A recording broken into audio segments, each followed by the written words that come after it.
ఇప్పుడు వాక్య పరిచయం చేసేవారు శ్రీమతి డాక్టర్ ఉమాదేవి గారు, retired principal, government degree college, Hyderabad. క్రీస్తు మహిమ పరిచర్యలు. Praise the lord. నూతన సంవత్సర శుభాకాంక్షలు మీ అందరికి కూడా. మనం ఒక కొత్త సంవత్సరంలో ప్రవేశించాము. క్రిస్మస్ని ఘనంగా జరుపుకున్నాము. గ్రాండ్ క్రిస్మస్ అనేటువంటి పేరు క్రిస్మస్ని ఆ విధంగా జరుపుకోవటం జరిగింది.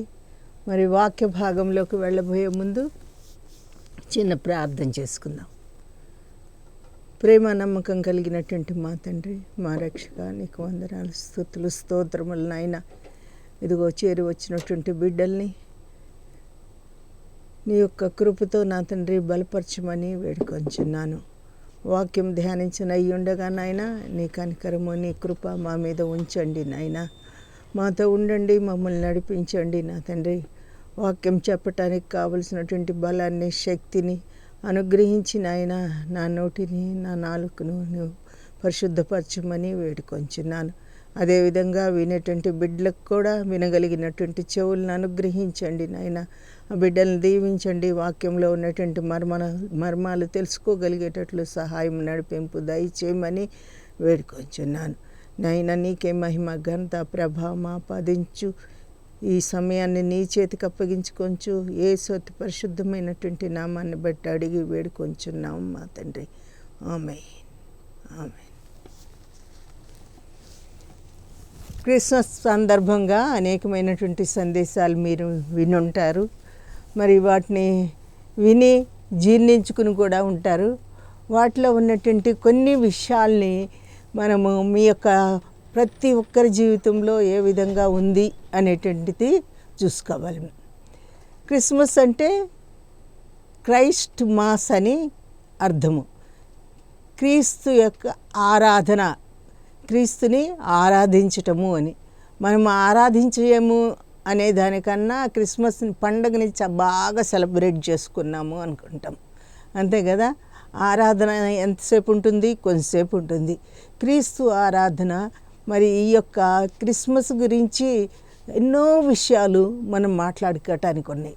కొన్ని విషయాలు ఈ సందర్భంలో మరి మీ యొక్క అనుభవాలు దీనికి తగినట్లు ఉన్నాయా లేదా అని పరిశీలించుకోవటానికి ఏర్పాటు చేయబడినటువంటిది. క్రిస్మస్ అయిపోయిన తర్వాత చెప్తున్నారేంటి మేడం అని మీరు అనుకోవచ్చు.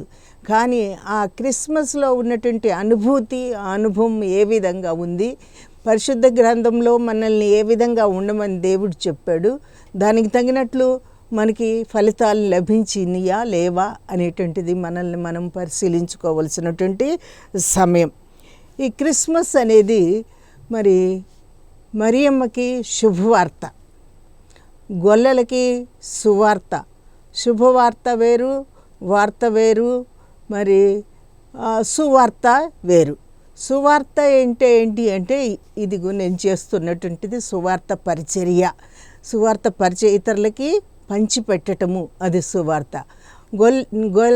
గొల్లలకి అదే మాట, వాళ్ళు చేసినటువంటి గొర్రెల కాపర్లుగా ఉండి మరి మధ్యరాత్రులు దూత కనిపించి వారికి ఒక సందేశం అనుగ్రహించినప్పుడు వాళ్ళు సంతోషంతో వెళ్ళి అక్కడ మరి ఆ యొక్క శిశువుని చూసి తిరిగి వచ్చేటప్పుడు అందరికి కూడా ఆ విషయాన్ని తెలియపరిచారు. కాబట్టి సువార్త వాళ్ళది. వార్త ఎవరికి అనంటే అక్కడ రాజుకి, హేరోదు రాజుకి వార్తగా ఉంది.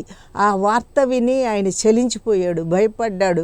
యూదులకు రాజుగా ఉన్నాడు, ఎక్కడ పుట్టాడు, ఎక్కడ జన్మించాడు తెలుసుకోవడానికి మేము వచ్చామని చెప్పి జ్ఞానులంటే ఆయనకి భయం వేసింది. ఇంకొక రాజు వస్తున్నాడా, నా సింహాసనానికి మరి నన్ను అక్కడి నుంచి లేకుండా చేయటానికి వస్తున్నాడా అనేటువంటి, తన సీట్ ఎక్కడ పోద్దో అనేటువంటి భయంతో ఆయన భయపడినట్లు, ఆ వార్తని అందరి దగ్గర నుంచి సేకరించినట్లు, అది ఎక్కడ జన్మించాడు అనేది తెలుసుకోవటానికి గ్రంథాలని పరిశీలించి తెలుసుకోమని చెప్పి అన్నాడు. కాబట్టి అలాంటి వార్త ఆయనకి భయపడినటువంటి వాళ్ళకి వార్త. కానీ గొల్లలకు మాత్రము, గొర్రెల కాపర్లకు మాత్రము అది సువార్త. అదేవిధంగా మరియకి ఏంటి అనంటే శుభవార్త. ఎందుకంటే దేవుని దగ్గర ఉండేటువంటి గాబ్రియేల్ అనేటువంటి దూతను నేను అని చెప్పి వచ్చి మరి దయాప్రాప్తురాల నీకు శుభము అని చెప్పి చెప్పటం జరిగింది. శుభము, ఈ శుభవార్త ఏంటో మరి ఏం జరగబోతుందో అని చెప్పి ఆమె కొంచెం ఆందోళన, మరి నాకు శుభవార్త ఏంటి, శుభవార్త చెప్పటం ఏంటి అని ఆందోళన పడినట్లు మనము చూస్తున్నాం. మరి ఈ విషయాలు ఇంట్రడక్షన్ వరకు చాలు. ఈ క్రిస్మస్ గురించి, క్రిస్మస్లో ఉన్నటువంటి అంశాలను గురించి మనం తెలుసుకుంటే, పాత నిబంధనలో లేదా క్రిస్మస్, నూతన నిబంధనలో మాత్రమే ఉందా, ఈ కొన్ని నూతన నిబంధనలో మత్తయి సువార్త, లూకా సువార్తలోనే ఉందా అనంటే కాదు. పాత నిబంధనలో ఎప్పుడో దేవుడు మాట్లాడాడు, ప్రణాళిక వేయటం జరిగింది, అనేక మంది ప్రవక్తల ద్వారా ప్రకటించటం జరిగింది అన్నమాట. కాబట్టి మన ఇదేదో ఈ యొక్క క్రీస్తు ఈ మధ్య జన్మించాడు, ఈ క్రీస్తు శకంలో, కాబట్టి ఇదంతా అసలు దేవుడే కాదు, దేవుని కుమారుడే కాదు అనేటువంటి వాళ్ళు కొంతమంది ఉంటారు. కానీ ఆది నుంచి దేవుని కుమారుడు దేవునితో పాటు ఉన్నాడు. కానీ క్రిస్మస్ అప్పుడు దేవుని కుమారుడు మానవ కుమారుడుగా భూమి మీదకి వచ్చాడనమాట. ఇది ఎందుకు జరిగింది, ఎట్లా జరిగింది అంటే ఒక ప్రణాళిక మొదటే వేయటం జరిగింది. ఆది కాండంలోనే ఈ ప్రణాళిక ఉంది. ఆది కాండంలో మరి 2వ అధ్యాయంలో మనం చూస్తే అవ్వ పాపం చేసింది, తప్పు చేసింది, తినకూడదు అన్నటువంటి ఫలాన్ని తిని తన భర్తకు కూడా ఇవ్వటం జరిగింది. అప్పుడు తండ్రి ఏమని అడుగుతున్నాడు, నేను చెప్పినటువంటి మాట ప్రకారం చేయలేదా, నేను తినకూడదు అన్నటువంటి ఆహారాన్ని తీసుకున్నావా, ఆ ఫలాన్ని భుజించేవా అని చెప్పి ఆదాముని మాత్రమే అడిగాడు, అవ్వని అడగలేదు. ఆదాము జవాబుదాడు, ఆదాముతోనే ఈ మాట చెప్పాడు. కానీ అక్కడ మరి హవ్వకి చెప్పినట్లు లేదు. మొదట ఆదాముకి చెప్పాడు, ఆదాముకి చెప్తే చాలే భార్యకి చెప్పుకుంటాడు అనుకున్నాడు దేవుడు కూడా. అదేవిధంగా మరి అక్కడ హవ్వకి చెప్పలేదు కాబట్టి ఈయన్నే అడగటం జరిగింది. అడిగితే వాళ్ళ జవాబులు చెప్పారు. ఆ సంగతి మనము నా భార్య, నీవు నాకు అనుగ్రహించినటువంటి నా భార్య నాకు ఈ యొక్క ఫలాన్ని ఇచ్చి తినమని అంది, తిన్నాను అని అన్నాడు. ఆమె నన్ను సాతాను శోధించింది, అందుకని తిన్నాను అని చెప్పి అంటం జరుగుతుంది. తర్వాత దేవుడు శపించటం జరిగింది. ఎవరిని శపించాడు? ఆదాముని శపించాడా, హవ్వని శపించాడా, సాతాన్ని శపించాడా? ఈ విషయాలని గురించి ఆలోచిస్తే హవ్వని శపించినట్లు కాదు, అదొక ఆశీర్వాదము. పిల్లలు లేకపోతే గొడ్రాలిగా ఉంటే అది అవమానంగా ఉంటుంది. పిల్లల కలుగు నీవు ఎంత వేదనతో పిల్లల్ని కంటావు, నీ భర్త మీద నీకు ప్రేమ కలుగుతుంది, వాంఛ కలుగుతుంది అని చెప్పి అన్నాడు. అది మరి స్త్రీ మరి సంతానం లేకపోతే అవమానం పొందుతుంది కాబట్టి అది ఒక వరమే అని చెప్పి అనుకోవచ్చు. ఆదాముని ఎవరిని ఆశీర్వదించాడు? నీ వలన భూమి మరి శాపం పొందుతుంది, భూమి సరిగ్గా పండదు, కాబట్టి నువ్వు కష్టపడి భూమి మీద సాగు చేయాలి అని చెప్పి చెప్తాడు. అది కూడా మరి కష్టపడకపోతే, కష్టపడి తింటేనే సుఖం అనేది ఉంటుంది. కష్టపడకుండా తింటే అనేకమైనటువంటి రోగాలు వస్తాయి. కష్టే ఫలి, కష్టం చేస్తుంటేనే ఏదైనా కానీ సాధ్యమవుతుంది. ఆ విషయాన్ని మనం గ్రహించాలి. దేవుడు అందుకే ఆదాముకి ఆ విధంగా చెప్పటం జరిగింది. కానీ సాతాన్ని శపించాడు. ఎల్లప్పుడూ కూడా నీ సంతానానికి స్త్రీ సంతానానికి వివాదం ఉంటుంది అని చెప్పి చెప్పటం జరిగింది. నీ సంతానానికి స్త్రీ సంతానానికి వివాదంగా చెప్పటం జరిగింది. మీరు ఎప్పుడు విరోధులుగానే ఉంటారు. మరి నీవు మెడ మీద కాటు వేస్తావు, స్త్రీ ఏమో తల మీద కొడుతుంది అని. ఈ స్త్రీ సంతానము ఇంకి అని అంటే ఏంటి? ఇక్కడే ప్రణాళిక అనేది ఒకటి ఏర్పడింది. తండ్రి యొక్క ప్రణాళిక. అద్భుతకరుడు, ఆశ్చర్యకరుడైనటువంటి దేవుడు ఈ ప్రణాళికని ఆది కాండంలోనే వేయటం జరిగింది. ఆ ప్రణాళిక ప్రకారమే యేసు ప్రభు భూమి మీదకి వచ్చాడు. స్త్రీ సంతానానికి నీ సంతానానికి వివాదము అని అంటే మనం స్త్రీ సంతానమా కాదు, మనమందరం కూడా పురుష సంతానం. ఫలాని వాళ్ళకి పుట్టాము, తండ్రి ఇంటి పేరే ఉంటుంది, లేకపోతే వివాహం అయితే పురుషుని భర్త ఇంటి పేరు ఉంటుంది. ఎవరు కూడా పురుషుడికి స్త్రీతో సహవాసం లేకపోతే మరి పిల్లలు కలుగరు. కాబట్టి అయినప్పటికి కూడా అక్కడ పురుష సంతానము. మత్తయి సువార్త 1వ అధ్యాయంలో అబ్రహాము ఇస్సాకుని కన్ను, ఇస్సాకు యాకోబుని కన్ను, యాకోబు ఈ విధంగా, అంటే పురుషులే కన్నారు అనేటువంటి మాట. అంటే పురుషుడు ద్వారానే సంతానం అనేది వస్తుంది అనేది సత్యము, మనము అంగీకరించాల్సినటువంటి విషయము. మరి స్త్రీ సంతానం అని ఎందుకు అంటున్నాడు అనంటే, స్త్రీ అనంటే పురుషునితో సంబంధం లేకుండా ఉండేటువంటి కన్య స్త్రీ. ఆ యొక్క సంతానముకి వైరం అనేది ఉంటుంది అనేది చెప్పటం జరిగింది. కన్య మరియ కుమారుడు, అంతేగాని యేసేపు కుమారుడు కాదు. పేరుకి యేసేపు కుమారుడే అక్కడ, కానీ పరిశుద్ధాత్మ వలన గర్భం ధరించింది. కన్య మరియకి గర్భం ధరించి కుమారుని కన్ను. ఇది యెషయా గ్రంథంలో మనం చూస్తాము 7వ అధ్యాయంలో ఒక సూచన అనేది ఉంది.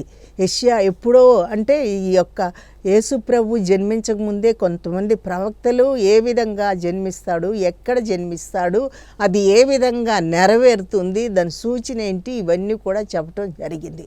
యెషయా గ్రంథంలో చెప్పాడు, మీకా గ్రంథంలో చూస్తాము మనము. అదేవిధంగా ఇంకా హోషియా గ్రంథంలో కూడా మనం చూస్తాము. ఇవన్నీ కూడా అంటే ఆయన యొక్క ప్రణాళిక, ఆదికాండంలోనే ప్రణాళిక వేశాడు. ఆ ప్రణాళిక సూచన యెషయా గ్రంథంలో ఉంది. అది ఎక్కడ జన్మిస్తాడు అనే దానికి మీకాకి మనం అక్కడికి వెళ్ళాల్సి ఉంటుంది. 5వ అధ్యాయంలో ఉంది. తర్వాత మళ్ళా ఏ విధంగా నెరవేరుతుంది, ఆయన దావీదు కుమారుడు, ఇవన్నీ కూడా ఉన్నాయి. అంటే ఇవన్నిటిని నెరవేర్చడానికి దేవుడు యేసు ప్రభువుని భూమి మీదకి పంపటానికి చాలా టైం పట్టింది.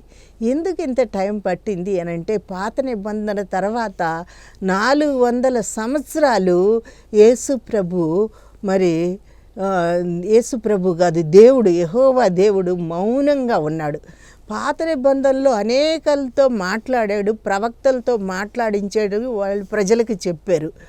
అంతగా మాట్లాడినటువంటి దేవుడు మానవాళి మీద విసుగు చెందటం జరిగింది. విసుగు చెంది ఒక 400 సంవత్సరాలు మౌనాన్ని, సైలెన్స్ని పాటించాడు. 400 సంవత్సరాల దాకా ఎవరితో మాట్లాడలేదు. 400 అంటే పాత నిబంధనకి కొత్త నిబంధనకి మధ్య 400 సంవత్సరాల గ్యాప్ ఉంది. ఈ నూతన నిబంధన అప్పుడు మళ్ళా దేవుడు తనంతట తానే ప్రజలతో మాట్లాడటం జరిగిందనమాట. జనాంగంతో, మానవ సంతానంతో మాట్లాడటం జరిగింది. ఎందుకు మరి మనము ఎవరు దేవుడు ఏంటి అని చెప్పి ఆయన్నేమి ప్రార్థించకముందే ఆయన భూమి మీద ఉన్నటువంటి జనులతో మాట్లాడటం ఏ విధంగా మాట్లాడాడు? మరి క్రిస్మస్ సందర్భంగా, క్రిస్మస్ అనేది జరగటానికి, లేదా దేవుని కుమారుడు భూమి మీదకి రావటానికి, ఆ సంఘటన చెప్పటానికి మరి తాను మౌనాన్ని ఛేదించుకుని మొట్టమొదట తానే మాట్లాడాడు. మరియతో మాట్లాడటం జరిగింది, యేసేపుతో మాట్లాడటం జరిగింది, అంతకన్నా ముందు జకర్యాతో మాట్లాడటం జరిగింది, ఎలిజబెత్తో మాట్లాడటం జరిగింది. జకర్యాతో మాట్లాడాడు. ఆయన మందిరంలో ఉన్నాడు, దేవుని మందిరంలో ఉండి మరి సేవ చేస్తూ ఉన్నాడు, ఆయనతో మాట్లాడటం జరిగింది. మరి ఎలిజబెత్తో మాట్లాడటం జరిగింది. మీరు చేసినటువంటి ప్రార్థనలు, నీ అవమానం తీసివేయబడుతుంది, మీరు చేసినటువంటి ప్రార్థనలు ఫలించుతుంది అని చెప్పి ఈ జకర్యా ఎలిజబెత్లతో అంటే వాళ్ళు మరి వృద్ధాప్యంలో ఉన్నటువంటి వాళ్ళు ఎందుకు చేస్తారో ఆ టైంలో ప్రార్థన, మాకు కుమారుడు కావాలని. కానీ ఎప్పుడో వాళ్ళ యవ్వనస్తులుగా ఉన్నప్పుడు, అలాంటప్పుడు వాళ్ళు కలిసి ప్రార్థించి ఉంటారు, దేవుణ్ణి అడిగి ఉంటారు. కానీ దానికి జాబు ఇప్పుడు మాకు కుమారుడు కావాలి, ఒక బిడ్డ కావాలి అని అంటే ఒక ప్రవక్తని ఇవ్వటం జరిగింది. బాప్తిసమిచ్చు యోహాను ఆయన పేరు. అంటే ఒక ప్రవక్తగా బాప్తిస్ము, క్రీస్తుకు బాప్తిస్ము ఇవ్వటానికి ఏర్పాటు చేసి త్రోవల్ని సరళం చేయటానికి ఏర్పాటు చేసినటువంటి కుమారుడు వారికి లభించాడు. కాబట్టి ఇంతమందితో మాట్లాడాడు. ఇంకా అంతేకాకుండా క్రిస్మస్లో అద్భుతాలు చాలా ఉన్నాయి. ఈ అద్భుతాలని మనం చవి చూసేమా? ఈ క్రిస్మస్లో, మన క్రిస్మస్లో మనం ఈ పండుగ జరుపుకున్నాం కదా, ఈ పండుగలో ఇలాంటి ఏమైనా కానీ మనకి ఎక్స్పీరియన్సెస్ ఉన్నాయా అనేది మనము ఆలోచించాలి. దేవుడు మాట్లాడాడు, అనేకులతో మాట్లాడేటువంటి క్రిస్మస్లో దేవుడు మాట్లాడతాడు. మరి ఈ సందర్భంలో, మరి డిసెంబర్ మాసంలో దేవుడు ఎప్పుడైనా కానీ నీతో మాట్లాడాడా? నీ యొక్క సమస్యలని గురించి అడిగాడా? లేదా నీ ప్రాబ్లమ్స్ని నీకు ఒక మాటిచ్చి నెరవేరుస్తానన్నటువంటి దాన్ని నెరవేర్చాడా? మనల్ని మనం పరిశీలించుకోవాలి. అంటే దేవుడు మాట్లాడేటువంటి దినాలు అన్నమాట క్రిస్మస్ దినాలు. దేవుడు ప్రజలతో మాట్లాడినటువంటి దినాలు, ఇంకా తన సూచనని తెలియపరిచినటువంటి దినాలు. మరి అంతేకాకుండా అంటే ఈ నలుగురు అవమానం పొందారు. మరియా అవమానం పొందింది. అవమానం పొందినప్పటికి కూడా దేవుని యొక్క కార్యాన్ని సాధించటానికి సిద్ధపడింది. దాన్ని జరగాలి, దేవుడు ఏర్పాటు చేసినటువంటిది నీ చిత్తం ప్రకారం జరుగుగాక నీకు నిలబడి ఉంటాను అనే విధంగా విధేయత చూపెట్టింది మరియా. అవమానాన్ని పోగొట్టుకుంది. క్రిస్మస్ ద్వారా అవమానాన్ని పోగొట్టుకుంది. యేసేపు అవమానపడ్డాడు. ఎట్లయినా నీతిమంతుడు యేసేపు అయినప్పటికి కూడా నీతిమంతుడిగా ఉండి ఎట్లయినా రహస్యంగా మరియని వదిలిపెట్టడానికి ప్రయత్నం చేశాడు. అంటే ఇది వాళ్ళకి ప్రదానం చేయబడింది కాబట్టి భార్యతో సమానము. తన భార్యను విడనాడాలనుకున్నాడు రహస్యంగా. నీతిమంతుడు అయ్యుండుట వలన రహస్యంగా అంటే తనకు అది ఒక అవమానమని భావించాడు. కానీ ఆ అవమానం తీసివేయబడింది. అంటే దేవదూత వచ్చి స్వప్నం మందు కనిపించి తెలియచెప్పటం జరిగింది.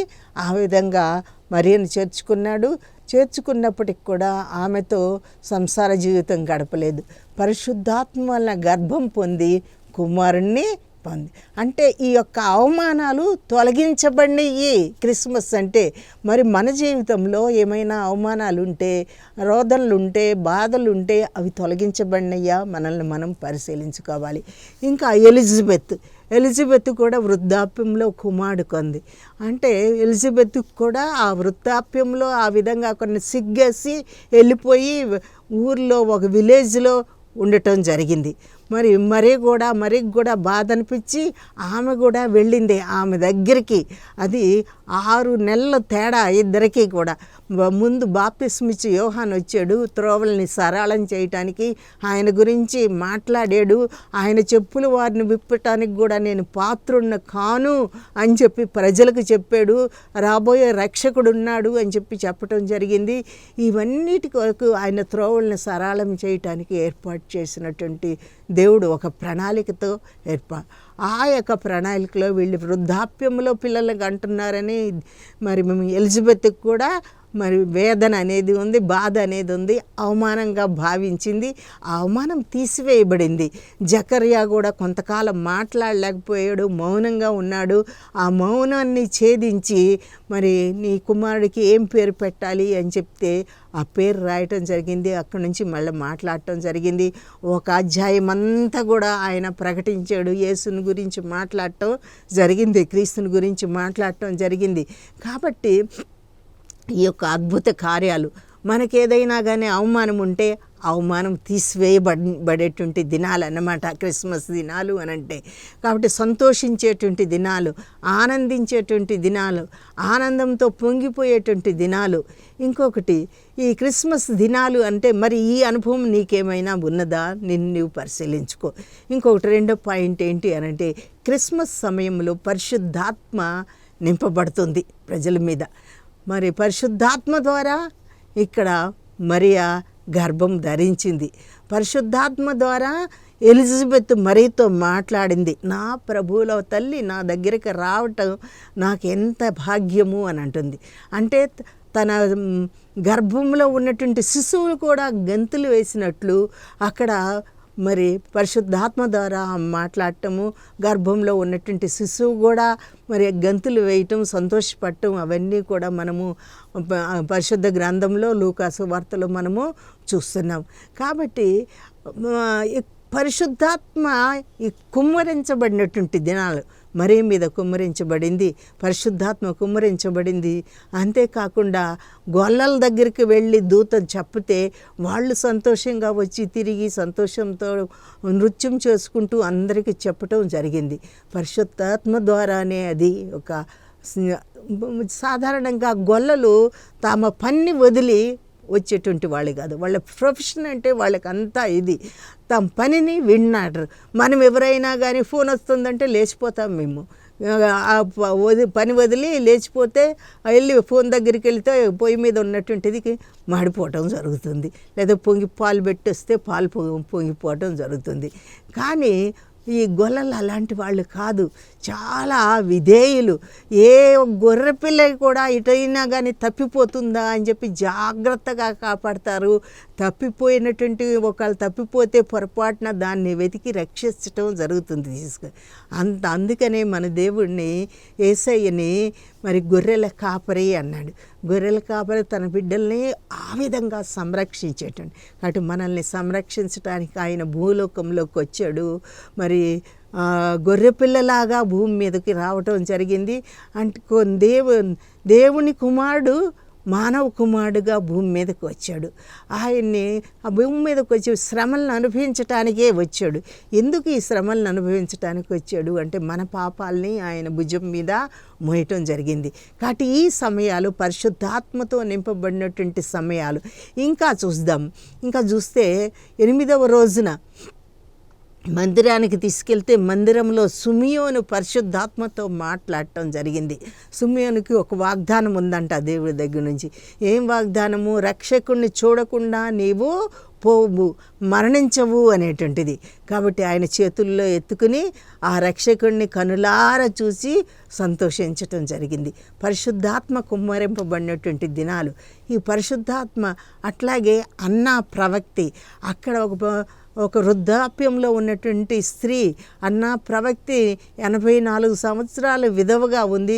7 సంవత్సరాలు మరి సంసారం చేసింది.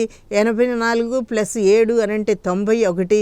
మరి ఆ వివాహము 11 సంవత్సరాలకు అయ్యిందో 10 సంవత్సరాలకు అయ్యిందో, 100 దాటి 9 సంవత్సరాలు దాటితే 100 దాటినట్లే. కాబట్టి ఆ 11-12 సంవత్సరాలప్పుడు వివాహమైన 100 శతాబ్దం జరిగినటువంటి స్త్రీ, 100 years జరిగి ఉన్నటువంటి స్త్రీ, ఆ స్త్రీ ఈ శిశువుని గురించి మాట్లాడింది. అందరితో రక్షకుని కొరకు ఎదురు చూస్తున్నటువంటి స్త్రీగా అందరితో మాట్లాడింది. కాబట్టి మనము రక్షకుని గురించి మాట్లాడే అలవాటు మనకేమైనా ఉందా? అలాంటి అనుభవం మనం ఏమైనా పొందామా? లేదా సుమియోన్లాగా దేవుడు వాగ్దానం చేస్తే ఆ వాగ్దానం నెరవేర్చబడిందా? ఇది మనల్ని మనం పరిశీలించుకోవాలి. ఈ నెల రోజులు, క్రిస్మస్ నెల రోజులు సంతోషంతో ఆనందంతో గడిపేము. ఓకే, బాగానే ఉంది. మరి దేవుడు వాగ్దానం చేసింది ఏదైనా నెరవేర్చబడిందా? లేదా నీవు దేవుని యొక్క జన్మాన్ని గురించి, దేవుని గురించి మాట్లాడే అవకాశం, ఇతరులతో మాట్లాడే అవకాశం ఏమైనా ఏర్పడిందా? ఈ విధంగా మనల్ని మనం పరిశీలించుకోవాలి. నూతన సంవత్సరంలోకి వచ్చాము. మరి బెస్ట్గా January 1st జరుపుకున్నాము. లేదా ఒక పక్క మనము అక్కడేమో గ్రాండ్ క్రిస్మస్ జరుపుకున్నాము డిసెంబర్ మాసంలో. ఇక్కడ మళ్ళీ నూతనమైనటువంటి సంవత్సరాన్ని కూడా గ్రాండ్గానే జరుపుకుంటున్నాము, చాలా బెస్ట్గా జరుపుకుంటాము. మరి అలాంటప్పుడు ఇన్ని దినాల అనుభవం ఏంటి? నీ అనుభవం ఏంటి? ఏదైనా ఒక్క అనుభవం అయినా వచ్చిందా? ఇంకొకటి చెప్పాలంటే పాటలు పాడేటువంటి సీజన్. నువ్వు పాటలు పాడేవా? పాటలు పాడాలి అంటే గొల్లలు పాటలు పాడుతూ నృత్యం చేస్తూ అందరికీ చెప్పుకుంటూ వెళ్ళారు. మనకి క్యారల్స్ అనేవి వస్తాయి ఇంటికి. పాటలు పాడేటువంటి దినము, పాటలతో దేవుని స్తుతించేటువంటి దినము. అక్కడ ఎలిజబెత్ పాట పాడింది. తన గర్భంలో ఉన్నటువంటి శిశువు గంతులు వేస్తుంటే ఆమె ఒక కవితలాగా చెబుతుంది. మరే కూడా అదేవిధంగా పాటలాగానే మాట్లాడటం జరిగింది, తిరిగి జవాబు ఇవ్వటం జరిగింది. మరి సిమియోను కూడా చేతుల్లోకి తీసుకుని ఒక కవిత్వం వాక్కు ఆయన ఆ విషయాన్ని గురించి తెలియజెప్పటం జరిగింది. ఇవన్నిటిని చూస్తే సంతోషంతో, ఉత్సాహంతో, మన పరిశుద్ధాత్మతో నింపబడి మరి పాటలు పాడటం కానీ, వాక్యాలు చెప్పటం కానీ, వాటిని గురించి కవితల రూపంలో చెప్పటం కానీ, ఈ విధమైనటువంటి అనుభవం ఏమైనా నీకుందా అనేది మనము ఆలోచించుకోవాలి. ఒకళ్ళు ఉంటే సంతోషము. దేవుడు నీ అందున్నాడు, నీకు ఈ శుభవార్తను వినిపిస్తున్నాడు. ఈ శుభవార్త యొక్క ఘనతని ఇతరులకి తెలియజెప్పేటువంటి వారముగా మనము ఉండాలి. ఆ అనుభవంలో మనముంటే దేవుని బిడ్డలముగా నిజమైనటువంటి క్రిస్మస్ని మనము అనుభవించినట్లు అవుతుంది. అంతేగాని మరి పండగకి అన్నీ కూడా పిండి వంటలు వండుకుని ఇటు అటు పంచిపెట్టుకుని సంతోషంగా వాటిని తిరుగుతూ కొత్త బట్టలు కట్టుకుని అవి ధరించి సంతోషపడటం, ఆనందించపడటం. మరి క్రిస్మస్ మందిరంలోకి వెళ్ళిన తర్వాత అక్కడ పాస్టర్ గారు ఏం చెప్తున్నాడో వినకుండా అందరు బట్టలు చూడటం, మన బట్టలు చూసుకోవటం, మన బట్టలు ఎట్లున్నాయి, వాళ్ళ బట్టలు ఎట్లున్నాయి, వాళ్ళ మెడలో ఏముండయి, ఇవన్నీ కూడా చేయటం జరుగుతుంది. కానీ అసలు ఆయన దేవుణ్ణి మాట్లాడినటువంటి దినాలు క్రిస్మస్ దినాలు, పరిశుద్ధాత్మ నింపబడినటువంటి దినాలు, వాగ్దానం చేసి నెరవేర్చబడినటువంటి దినాలు, పాటలు పాడేటువంటి దినాలు. కాబట్టి మనం పాటలు పాడుతూ క్రీస్తుని ఘనపరిచినటువంటి అనుభవం మనలో ఉందా మనల్ని పరిశీలించుకోవాలి. ఒకవేళ ఈ సంవత్సరం ఇలాంటి అనుభవం మీకు లేకపోతే వచ్చే సంవత్సరంకైనా కానీ మనకి అలాంటి అనుభవం ఉండగలిగేటట్లు ఏ ఒక్క అనుభవం అయినా ఉంటే దేవుని యందు మనం ఉన్నట్టు సంతోషపడి ఆనందించగలిగేటట్లు పాటలు పాడగలిగేటువంటి శక్తి ఉంటే చాలు. పరిశుద్ధాత్మ నడిపింపు ఆటోమేటిక్గా వస్తుంది. ఆ పాటల్లో ఉన్నటువంటి అర్థాలను బట్టి మనకి చాలా సంతోషం ఉంటుంది. కాబట్టి ఈ విషయాల్ని మనం ఆలోచించుకోవాలి. మన ఒకవేళ అయిపోయినటువంటిది క్రిస్మస్ గురించి చెప్తున్నారేంటి మేడం అని చెప్పి అనుకోవద్దు. ఈ క్రిస్మస్ ద్వారా మనము నేర్చుకోవలసినటువంటి, తెలుసుకోవలసినటువంటివి ఇలాంటి అనుభవాలు. దేవుడి పరిశుద్ధ వాక్యాన్ని మన వినికిడిలో దీవించుకాక చిన్న ప్రార్థన చేసుకుందాం. అతడా సర్వశక్తి కలిగినటువంటి మా ప్రభ, నీ పాదాలకు వందనాలు, స్తుతులు, స్తోత్రములు చెల్లించున్నాం నాయన. నీ వాక్యాన్ని మాకు అనుగ్రహించినారు. వాక్యంలో ఉన్నటువంటి మర్మాల గురించి తెలుసుకోగలిగేటట్లు నీ సహాయం మాకు అందించమని వేడుకొంచున్నాను నాయన. నీకు వందనాలు, స్తుతులు, స్తోత్రములు. నీవే మాతో ఉండి మమ్మల్ని నడిపించమని వేడుకొంచున్నాను. నీ కృపాజీ కనికరాలు మా మీద ప్రతి ఒక్కరి మీద ఉంచి వాక్యం మరి నా తండ్రి విన్నటువంటి ప్రతి ఒక్క బిడ్డతో మీరు మాట్లాడి మరి ఆ బిడ్డని నాయన నీ యొక్క బిడ్డగా ముద్ర వేసి భద్రపరచుకోమని రాబో దినాల్లో నాయన అక్కడ సమయంలో నీకు ఇష్టమైనటువంటి బిడ్డలుగా ఉండగలిగేటట్లు సహాయం దయచేయమని. ఈ లోకంలో మా జీవితాలు తాత్కాలికమైనటువంటివే నాయన, మరి నిజమైనటువంటి నిత్య జీవము నీ దగ్గర ఉంది. ఆ నిత్య జీవాన్ని పొందటానికి నీ సహాయము నడిపింపు మాకు అనుగ్రహించమని, నీ యొక్క వాగ్దానం మాకు దయచేయమని, నీ నడిపింపు అనుగ్రహించమని, పరిశుద్ధాత్మ కుమ్మరింపబడేటట్లు మేము సంతోషంతో ఆనందంతో నిన్ను గణపరచగలిగేటట్లు అయినా నీ నడిపింపు అనుగ్రహించమని యేసు అతి పరిశుద్ధమైనటువంటి నామాన్ని బట్టి కొద్దిపాటి విన్నపాలు అడిగి వేడుకొంచున్నాను మా తండ్రి.